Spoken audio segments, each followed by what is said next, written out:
Shalom yang dikasihi Tuhan, kita akan dengar firman Tuhan Kamis 9 Mei 2024, yaitu hari kenaikan Tuhan Yesus, dari Lukas 24 ayat 44 sampai ayat 53. Namun sebelum kita dengar firman Tuhan, kita berdoa.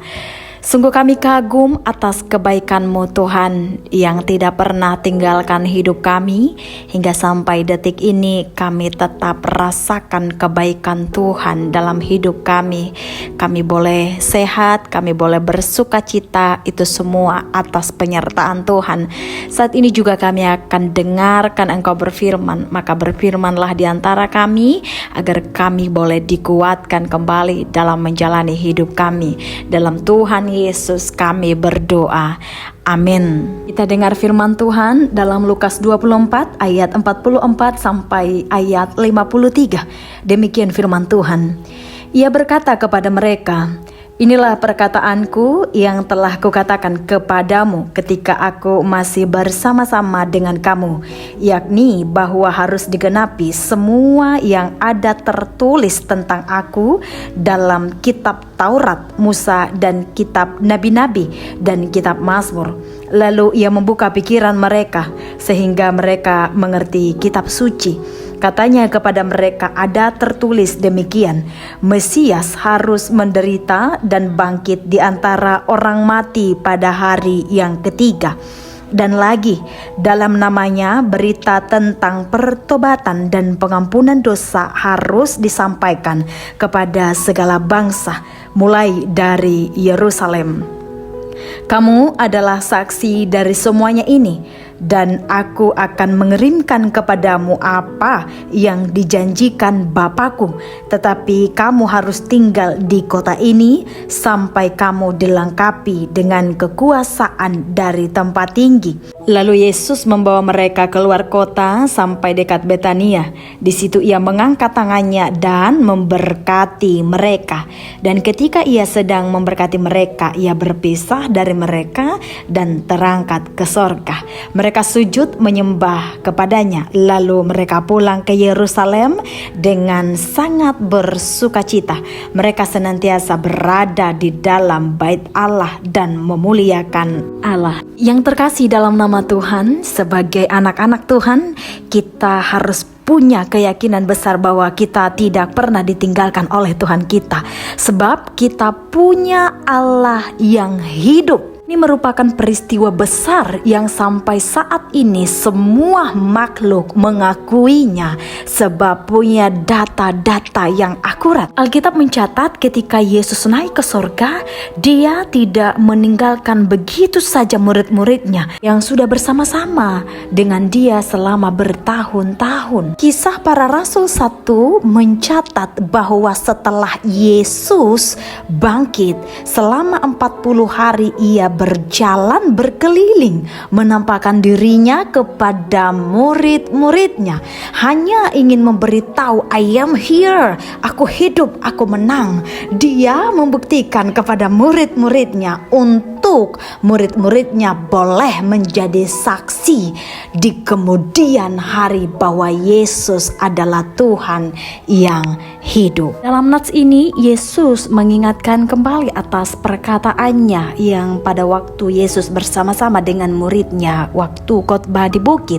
Ayat 44 ia berkata kepada mereka, "Inilah perkataanku yang telah kukatakan kepadamu ketika aku masih bersama-sama dengan kamu, yakni bahwa harus digenapi semua yang ada tertulis tentang aku dalam kitab Taurat, Musa, dan kitab Nabi-Nabi, dan kitab Mazmur." Ayat 46 katanya kepada mereka, ada tertulis demikian, Mesias harus menderita dan bangkit dari antara orang mati pada hari yang ketiga. Terkasih dalam nama Tuhan, kehendak Tuhan harus dinyatakan dalam pribadi Yesus. Ia harus lewati kesukaran besar demi sebuah kemenangan. Kemenangan yang dimaksud dicatat dalam Yesaya 53 ayat 11. Karena itu Tuhan berkata, sesudah menderita sengsara, ia akan bahagia dan puas. Hambaku itu yang menyenangkan hatiku telah menanggung hukuman orang banyak. Demi dia aku akan mengampuni mereka. Dengan rela ia menyerahkan hidupnya dan masuk bilangan orang jahat. Ia memikul dosa orang banyak dan berdoa supaya mereka diampuni. Maka kuberi dia orang banyak sebagai hadiah, dan ia mendapat bagian bersama orang-orang benar. Ini begitu berharganya hidup kita di mata Tuhan. Maka siapapun di antara kita yang mau berkata bahwa kita tidak punya apa-apa, berarti kita sedang menutup mata atas pengorbanan Tuhan Yesus yang luar biasa. Kita berharga dan sangat-sangat berharga, dan itu yang harus kita beritakan ke seluruh dunia, bahwa Yesus membuat kita berharga dan bernilai. Di Bukit Zaitun ia memberikan pesan sebelum ia berangkat dan terangkat ke sorga. Ia berkata dalam Yohanes 14, "Jangan kamu gelisah, do not be anxious, sebab dia tidak akan pernah meninggalkan kita sendirian." Sebab ia berkata, "I will send you the Holy Spirit." Jadi kita tidak pernah sendirian dalam jalankan amanat agung yang disampaikan dalam ayat 47. Dan lagi dalam namanya berita tentang pertobatan dan pengampunan dosa harus disampaikan kepada segala bangsa mulai dari Yerusalem. Kamu adalah saksi dari semuanya ini. Kata kamu adalah saksi tidak hanya menunjuk kepada para murid-murid, tetapi juga itu menunjuk kepada kita semua, orang-orang percaya kepada Yesus. Tapi jangan takut, jangan gelisah, do not be anxious. Karena dalam ayat 49 dikatakan, "Dan aku akan mengirim kepadamu apa yang dijanjikan Bapakku. Tetapi kamu harus tinggal di dalam kota ini sampai kamu diperlengkapi dengan kekuasaan dari tempat tinggi." Ya, saat itu Yesus hanya ada di Betania untuk memberkati murid-murid. Tapi saat ini pengaruh besar dari pengorbanannya, rohnya ada di mana-mana dan ada di hidup kita. Ketika ia naik ke sorga, Roh Kudus yang adalah rohnya ada di mana-mana, bahkan ada di antara kita sampai detik ini. Jadi anak-anak Tuhan tidak boleh takut karena kita punya Tuhan, sehingga kita punya kuasa, punya power untuk mengatasi segala kuasa-kuasa yang ada di dunia ini. Itu juga yang dicatat dalam Kisah Para Rasul 1 ayat 8. "Tetapi kamu akan menerima kuasa kalau Roh Kudus turun di atas kamu, dan kamu akan menjadi saksiku di Yerusalem dan di seluruh Judea dan Samaria dan sampai ke ujung bumi." Jadi Tuhan tidak membiarkan kita sendirian.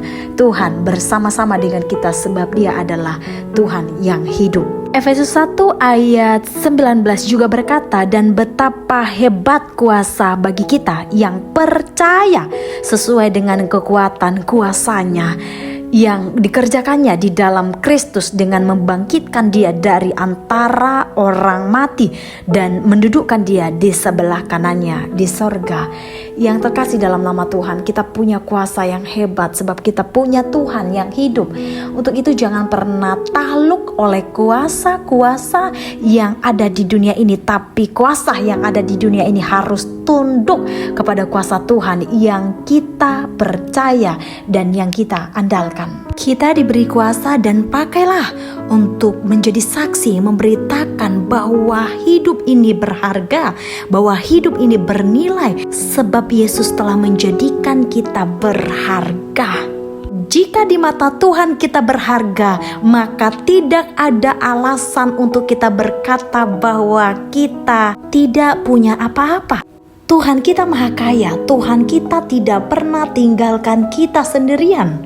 Yohanes 14 berkata, Dia pergi untuk menyediakan tempat bagi kita, dan suatu saat nanti Dia akan datang dan membawa kita ke tempat itu bersama-sama dengan Dia yang adalah Yesus. Maka jadilah saksi atas pekerjaan-pekerjaan Yesus yang luar biasa, yang mampu mengubah setiap keadaan kita. Amin. Kita berdoa. Terima kasih Allah Bapa Sorgawi untuk firman-Mu yang telah berkumandang di antara kami. Jadilah kami pelaku firman Tuhan, disertai dan dikuatkan